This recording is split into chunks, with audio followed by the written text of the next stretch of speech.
नमस्कार, बहुत स्वागत है आपका। आप देख रहे हैं Z24। आइए देखते हैं आज की ब्रेकिंग न्यूज।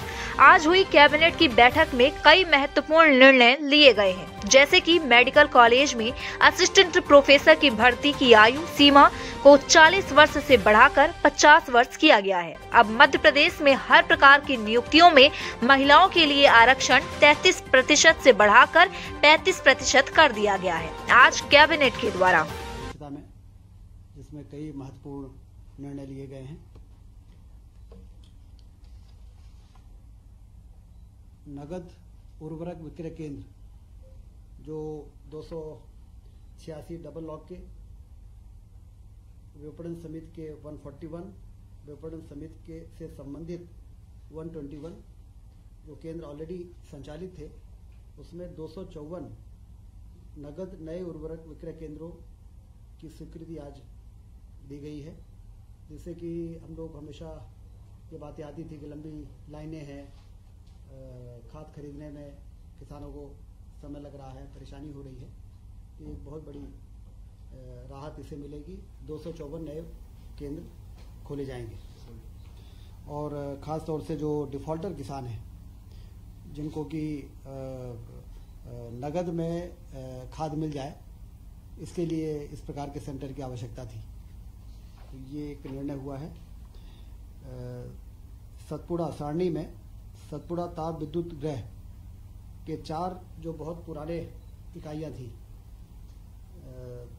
410 मेगावाट की 2 थी और 420 मेगावाट की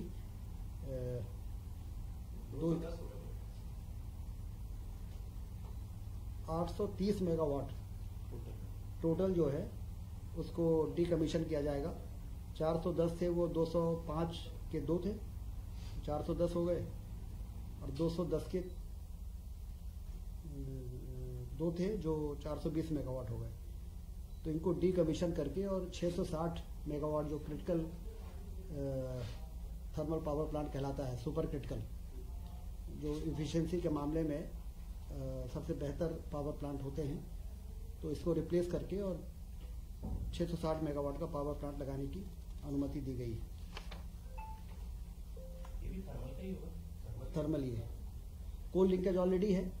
तो ये जो पुराने 40 साल पुराने हैं, जिनका PLF वगैरह बहुत कम हो जाता है, चलते चलते पुराने हो जाते हैं, सुपर क्रिटिकल में अलग से एलोकेशन की जरूरत नहीं पड़ेगी। अलग से एलोकेशन की जरूरत नहीं पड़ेगी। नहीं, कोल लिंकेज जो हमारा है उसी से ये पावर प्लांट लग जाएगा। मेडिकल कॉलेज में जो असिस्टेंट प्रोफेसरों की भर्ती की आयु सीमा 40 थी, उसको बढ़ा के 50 किया गया है, क्योंकि तेजी से मेडिकल कॉलेज खुल रहे हैं। और जो SR शिप करने की आयु सीमा है वो 45 है। SR शिप करने के बाद ही असिस्टेंट प्रोफेसर के लिए लोग अप्लाई कर पाते हैं। तो इसलिए 40 से 50 साल की आयु से हमें असिस्टेंट प्रोफेसरों को मिलने की नियुक्ति में अब ज़्यादा आसानी हो जाएगी। पैरामेडिकल काउंसिल के जो अधिनियम भारत सरकार ने बनाए, उसके रूल्स अभी आ नहीं पाए हैं, इसलिए MP पैरामेडिकल काउंसिल के नियमों को एक बार फिर से यहाँ पर रिजिस्ट्रेट किया गया है, जिससे कि हमारे 23-24 और 24-25 में एडमिशन और परीक्षाएं हम संचालित कर सकें। और जब भारत सरकार के रूल्स आ जाएंगे तो फिर उस रूल्स के आधार पर एडमिशन और परीक्षाएं हो सकेगी। ये भी एक महत्वपूर्ण निर्णय हुआ है पैरामेडिकल के क्षेत्र में। कोऑपरेटिव डिपार्टमेंट में जैसा कि आप सबको मालूम है कि पैक्स जो हमारी प्राथमिक सहकारी साख समितियां हैं, वो सारी की सारी कंप्यूटराइज हो चुकी हैं। हमारे रजिस्ट्रार ऑफिस DR और JR के ऑफिसेस को भी कंप्यूटराइज करके और पैक्स समितियों के साथ और हाउसिंग की जो सोसाइटीज़ हैं, प्राइवेट जो सोसाइटीज़ हैं, उनको इंटीग्रेट किया जा सके, सारी इंफॉर्मेशन हमें समय समय पे और मिलती रहे। इसके लिए strengthening of cooperative through IT interventions, जिसमें 3.5 करोड़ 68 लाख रुपए खर्च होंगे। 60% भारत सरकार इसमें पैसा दे रही है और 40% स्टेट गवर्नमेंट लगाएगी।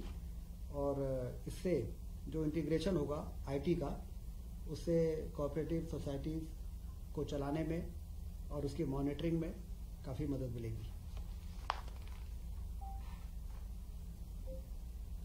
मध्य प्रदेश सिविल सेवा में महिलाओं की नियुक्ति के लिए 33% का जो रिजर्वेशन था उसको 35% किया गया है। बहुत ही महत्वपूर्ण निर्णय है महिला सशक्तिकरण की दिशा में कि अब मध्य प्रदेश में 35% रिजर्वेशन रहेगा नियुक्तियों में, सभी प्रकार की नियुक्तियाँ। एमपी गवर्नमेंट 33 से 35। सर ये जो एमपीपीएससी कंडक्ट करती है सिर्फ वो वाले या पीएससी और ईएसबी में जितनी भी सारी। रीवा रीजनल इन्वेस्टर समिट बहुत सफल रही है। 4000 से अधिक प्रतिभागियों ने भाग लिया था और 31,000 करोड़ के निवेश के प्रस्ताव दिए गए हैं। 28,000 से अधिक लोगों को इसमें रोजगार मिल सकेगा। गोवर्धन पूजा का भव्य आयोजन पूरे प्रदेश में हुआ है और 2 नवंबर को सांस्कृतिक विरासत और धरोहरों को सहेजने की दिशा में एक महत्वपूर्ण कदम के रूप में देखा जा रहा है। लोगों में काफी उत्साह था इस पर। गोवर्धन पूजा में जिस प्रकार से सरकार ने आगे बढ़ के लोगों के परंपरागत इस पर्व को में शासन ने जिस प्रकार से सहभागिता की है उससे लोगों में बहुत उत्साह रहा और गौ संरक्षण गौ संवर्धन की दिशा में भी काफी इसमें इसको ताकत मिली है। 29 अक्टूबर को माननीय प्रधानमंत्री जी द्वारा virtually Neemuch Mandsaur Seoni medical college के उद्घाटन किए गए, जैसा आप सबको जानकारी है। ग्वालियर में मानसिक आरोग्यशाला, मंदसौर में कल्याण विभाग, राजस्व विभाग, स्कूल शिक्षा विभाग एवं वन विभागों के द्वारा पीएससी से भरे जाने वाले पदों की जानकारी की भी मुख्यमंत्री जी ने जानकारी मांगी है, क्योंकि बड़ी संख्या में पीएससी से कई विभागों में भर्तियों का प्रक्रिया चल रही है।